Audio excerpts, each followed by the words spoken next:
Hello बच्चों, let's the question. A cylindrical of vessel of 90 centimeter height is capped filled up to the brim. It has 4 holes, 1 2 3 4, which are represented in figures situated height of 20 30 45 and 50 centimeter from the horizontal floor PQ. ठीक है. The water falling at the maximum horizontal distance from the vessel comes from.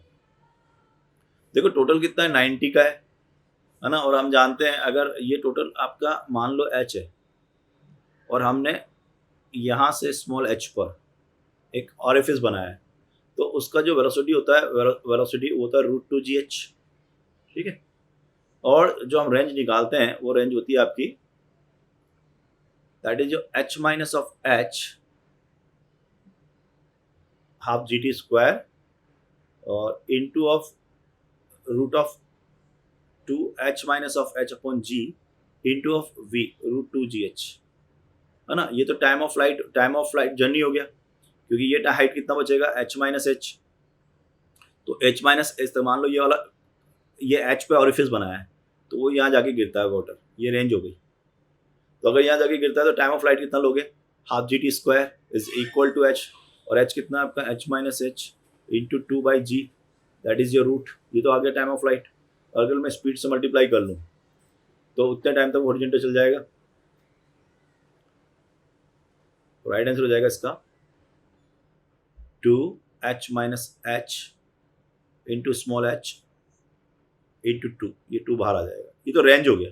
अब ये range maximum कब होगी, तो इसको differentiate करते हैं 1 dr/dh. स्क्वायर को डिफ्रेंशिएट कर लें, एक ही बात है.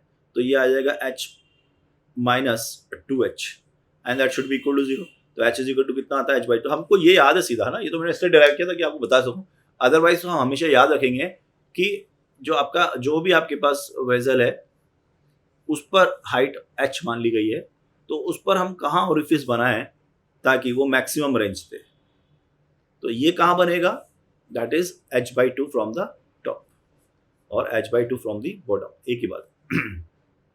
तो h/2, अब देखो h/2 कितना है आपका. टोटल h जो है वो 90 है, तो 90/2 कर दो, तो ये आ जाएगा स्मॉल h इज 45. जो 45 ओरिफिस वाला है वो मैक्सिमम रेंज देगा. 45 मीटर वाला, सेंटीमीटर जो भी है, वो आपको मैक्सिमम स्पीड देगा. तो 45 सेंटीमीटर कहाँ पर है आपका, P1 2 3 थर्ड नंबर पर. तो थर्ड ओरिफिस जो है वो मैक्सिमम रेंज देगा आपको. So right answer of this question is C. All the best.